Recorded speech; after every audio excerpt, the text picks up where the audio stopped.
Hello friends, मैं हूं RB और आपका आरबी स्टडी एफ में बहुत ही स्वागत और अभिनंदन है।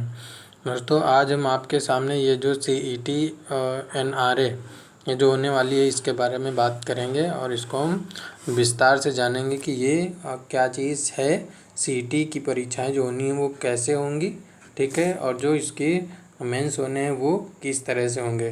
तो दोस्तों, मैं चाहूँगा कि अगर आप हमारे चैनल पर पहली बार विज़िट कर रहे हैं तो चैनल को सब्सक्राइब कर लें, लाइक कर लें और बगल में लगी बेल आइकन को भी प्रेस कर लें ताकि हमारी आने वाली हर वीडियो का आपको आसानी से मिल सके। चलिए दोस्तों, हम जानते हैं इस खबर को विस्तार से।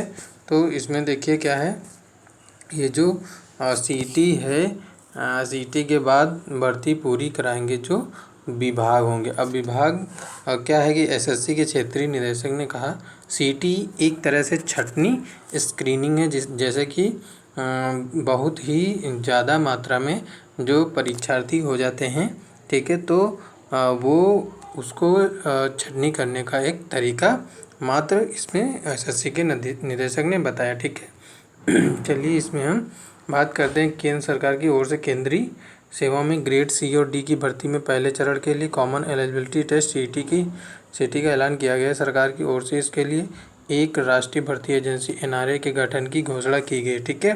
एनआरए में रेलवे, बैंकिंग एवं कर्मचारी चयन आयोग से जुड़े अधिकारी शामिल होंगे। इस घोषणा के बाद परीक्षार्थियों में असमंजस की स्थिति है कि आखिर सीईटी के बाद क्या होगा, ठीक है। तो अब देख लेते हैं क्या होगा। इस संबंध में एसएससी मध्य क्षेत्र के जो निदेशक राहुल सचान का कहना है कि सीईटी पूरी तरह से छँटनी स्क्रीनिंग परीक्षा है। पहले चरण की जो परीक्षा के बाद दूसरे चरण की जो परीक्षा के लिए संबंधित भर्ती एजेंसियां हैं एसएससी, रेलवे भर्ती बोर्ड और आईबीपीएस के ओर से आगे की प्रक्रिया पूरी की जाएगी, ठीक है। तो पदों की घोषणा के समय एसएससी, रेलवे, आईबीपीएस विभाग परसेंटाइल घोषित करेंगे।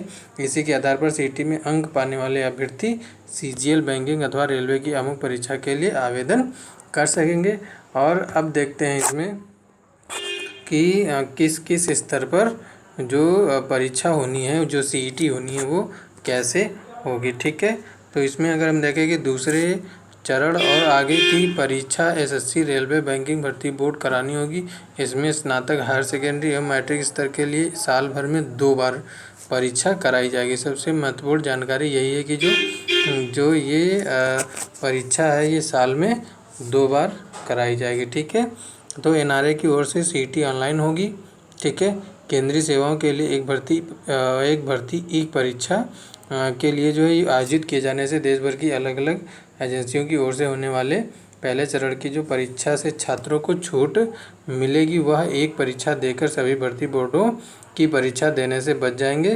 फिलहाल अभी एसएससी, रेलवे और बैंकिंग को ही सीईटी में शामिल किया गया। आगे केंद्र सरकार के जो विभिन्न विभागों की ओर से होने वाली 20 परीक्षाओं को इसके नीचे लाने की तैयारी की जा रही है, ठीक है।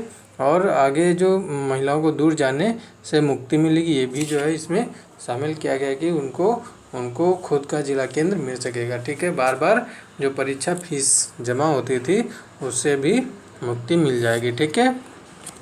तो ये थी पूरी जानकारी एनआरए की, ठीक है। और इसी क्रम में देख लेते हैं जो उत्तर प्रदेश है उसमें जो यूपीएससी उत्तर प्रदेश अधीनस्थ सेवा चयन आयोग है वो भी अब इसकी तैयारी में बिल्कुल कमर कस के जुट गया है ताकि ये जो परीक्षाओं में लगने वाला समय है इसको कम किया जा सके, ठीक है। तो केंद्र की एक भर्ती एक परीक्षा की पहल को अपनाएगा यूपीएससी, ठीक है। तो अधीनस्थ सेवा चयन आयोग की भर्ती कार्यवाही में आएगी तेजी। एनआरए प्री परीक्षा कराएगी आयोग, मुख्य परीक्षा से करेगा भर्ती, ठीक है।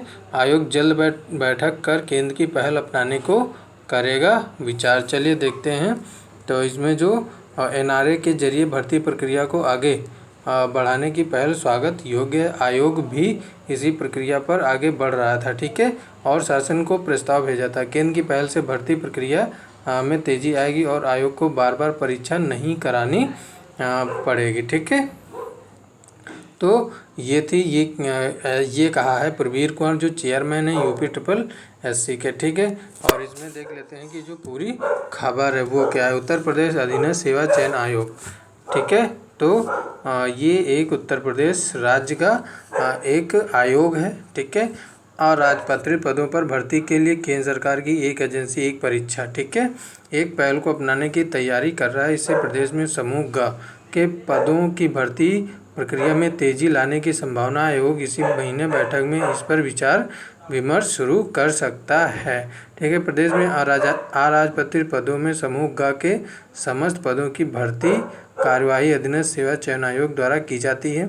समूह ग के क्लर्क व फील्ड स्तरीय ग्राम पंचायत अधिकारी, ग्राम विकास अधिकारी व लेखपाल जैसे पदों की भर्ती में बड़ी संख्या में अभ्यर्थी शामिल होते हैं और इनकी चयन प्रक्रिया में लंबा समय लगता है, ठीक है। अधीनस्थ सेवा चयन आयोग ने इस प्रक्रिया को गति देने के लिए कुछ समय पहले शासन को प्रारंभिक व मुख्य